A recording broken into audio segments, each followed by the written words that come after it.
Thank you very much. Let me greet my friend, uh, the Chinese ambassador to Dominica, Ambassador His Excellency Lu, and the staff of the embassy, Mr. Wang, the commercial counselor, the Minister of Foreign Affairs, other cabinet colleagues, the financial secretary, permanent secretaries, the media, Dominicans listening both here and abroad. Good morning. First, I would like to express on behalf of the government of Dominica, and on my own personal behalf, our profound gratitude to the government and people of the People's Republic of China.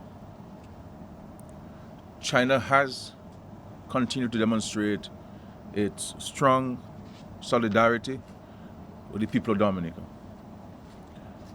You do not know who your friends are in good times. You know who your friends are in difficult times. And China continues to demonstrate its firm friendship with Dominica in our most difficult circumstances. And when in 2004 I addressed the country of Dominica, our citizens, and in explaining our reasons for establishing diplomatic relations in Dominica, we did so then on a matter of principle and also in adherence to international law, which is that there is but one China called the People's Republic of China. And we continue, Ambassador, to respect international law, and we continue to respect that there is but one China as a matter of principle. So rest assured of my government's continued support to the One China policy and doing all we can for the peaceful reunification of the whole of China. And I also said to the Dominican people then that I give them the assurance that we shall have a friend in China whom we can rely on. And Ambassador, I must say that your government and your people have not disappointed myself or the people of Dominica. From the moment the hurricane impacted Dominica, the entire leadership of China was activated in its response to help our country. We heard in a matter of hours after the hurricane from the leadership of China, from the president to the premier to the Minister of Foreign Affairs, and of course from the ambassador here in Dominica and the staff, expressing concern and care and commitment to us in our time of difficulties. China immediately dispatched supplies of food and other essentials to us. They also were the first in the international community to make a contribution to the appeal by the United Nations Development Program of $8 million US, which is equivalent of about $3 million US, the equivalent of 8 million EC dollars. That will go towards the re-roofing and rehabilitation of several homes across Dominica. The UNDP shall assist in implementing this project on behalf of the government of Dominica. The Chinese government also made a direct cash contribution to our relief efforts to assist us in the procurement of food supplies and other essentials to aid and to assist our Dominican families in the amount of $800,000 US. And those funds were deposited into the government's account. Today we are signing agreements in excess of about $50 million EC from the government of China in agriculture and other areas that the government of Dominica will determine. I want to say to the general public that as Prime Minister and Minister of Finance, I have taken a decision that the 100 million RMB which we are signing today, agreement we're signing today, that entire amount will go towards education, towards the construction of smart, climate resilient schools for our citizens and our students.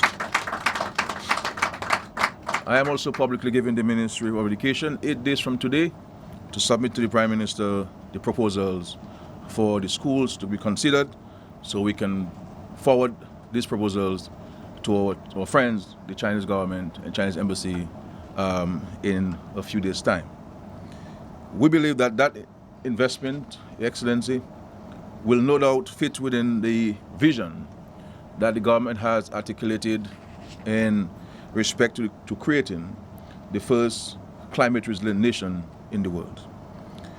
We are very grateful to the assistance, for the assistance that you have been giving us here, and please convey on behalf of the government of Dominica our profound gratitude to the leadership of China and the people of China.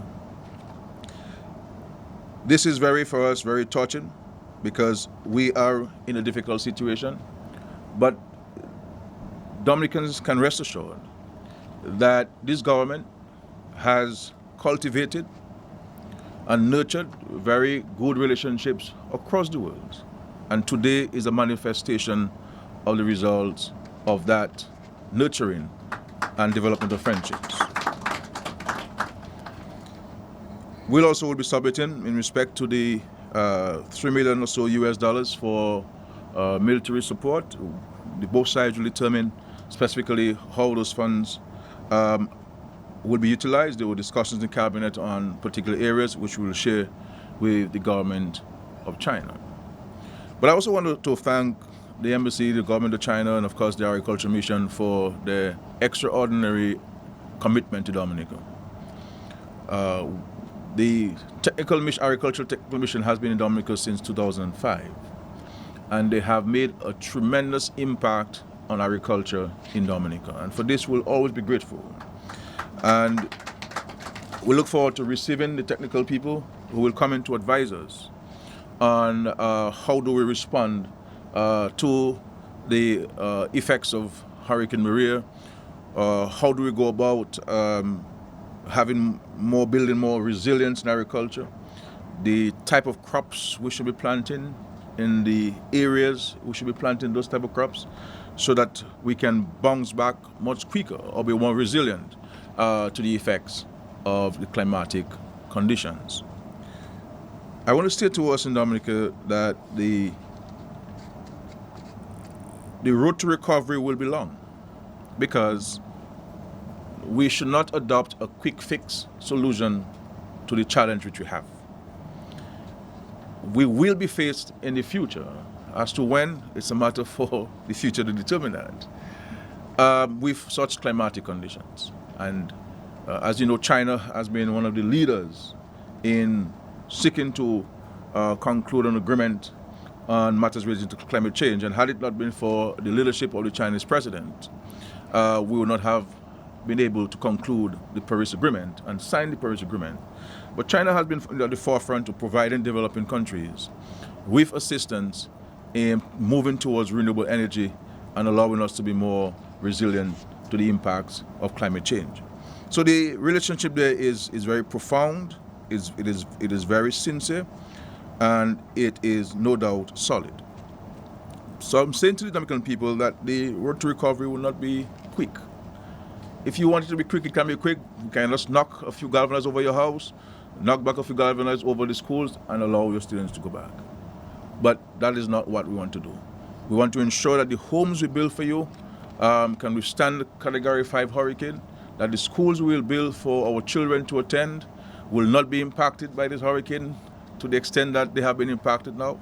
The health clinics which we will rebuild will be able to withstand these disasters, and there will be no interruption with the delivery of healthcare services as we experienced after Hurricane Maria. So we need to work together, because here we have friends who are working with us and who are holding our hands and who are prepared to walk the entire distance with us. It is therefore critical for us in Dominica to work together to ensure that we can alleviate the plight of all our families and citizens in Dominica. Rest assured, the government of Dominica will provide for the citizens, especially those who are unable to provide for themselves. And I'm hoping by tomorrow, Friday, to articulate some of the interventions which the government will put in place as early as next week to assist the private sector, to assist people who wish to rebuild their homes, to assist people who need to have their homes re-roofed. We will be articulating some specific interventions in respect to monetary interventions to assist the citizens of Dominica. But today we're here to say thank you to the Chinese government. And Ambassador, words cannot express our profound gratitude to your people. Your country was represented at the Donors Conference on the 21st of November in New York, and your representative spoke very passionately about the concerns which the People's Republic of China has for us who've been impacted by this hurricane, and stated very clearly the position of the government and people of the People's Republic of China in respect to the specific interventions which China will implement to assist us in rebuilding. We were very touched by the commitment in the international forum, and we were not surprised. Certainly I was not surprised by those commitments, because I know the Chinese people, I know the Chinese government, and they've always been sincere with the people of Dominica, and indeed the people of the whole world. So we're very grateful for this, and I have no doubt that there'll be many communities in Dominica which will benefit from this. We saw the construction of Newton Primary School, which withstood the elements, and we have no doubt that we will reach out to you to assist us in designing these new, smart, climate-resilient schools to the benefit of our children of Dominica. And I believe it is a wise decision, if I may say so, on the part of the government to assign the entire sum to the Ministry of Education, because the education of our children should be a major priority, especially in times like this, because we need our children to remain in school, to learn, to do well, to educate themselves, and to rebuild Dominica. And this is why in my interactions and my consultations with a wide cross-section of the society and stakeholders, I have taken time off, or I have scheduled rather, meetings with students, especially students studying overseas, to give them the commitment that in these difficult circumstances, the government will not abandon them. As a matter of fact, the government will embrace them even more tighter now to ensure that their education is not interrupted because of the circumstances of their families at this time. The government will bridge the gap where the gaps need to be closed or to be bridged, but we will certainly support our students in meeting their rents, in ensuring that they have resources to buy food, to feed themselves, and ensuring that their tuition fees are paid so that they can remain in school.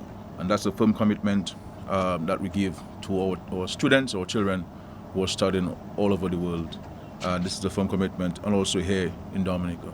So, Ambassador, we could go on and on, speaking about the relationship which has existed between our two countries. But even the blind have been able to see the true friendship which the Chinese government has extended to Dominica. So I do not need to further articulate that. We are very, very grateful for this, and we look forward to receiving the various teams which will come in very soon to do a reassessment of the West Coast Road, to do a reassessment of the National Hospital, and an assessment of the York Valley Bridge very soon. I also want to specially recognize Councillor Wang, who's always exceptional, in assisting us in navigating through our own bureaucratic issues. Though we are a very small country, but bureaucracy in these small countries, is as thick as, I'm not sure what structure we can use in the world, but almost Gothic in its thickness. And you have been very patient with us in assisting us in going through these bureaucratic processes, because all of you, the Chinese community here in Dominica and at the embassy and consulate, are here as true and sincere friends of Dominica, and you have been deployed here to help Dominica. And I must say, you have been doing an exceptional job, Ambassador, and your staff, in really helping us create a better society and a more prosperous society. So please convey again our profound gratitude to the government and people of China, to the Chinese Communist Party, and of course we're going to again congratulate President Xi for his re-election, and we have no doubt under his continued leadership, China will go from strength to strength and be one day the world's largest economy. Thank you. Thank you. Thank you.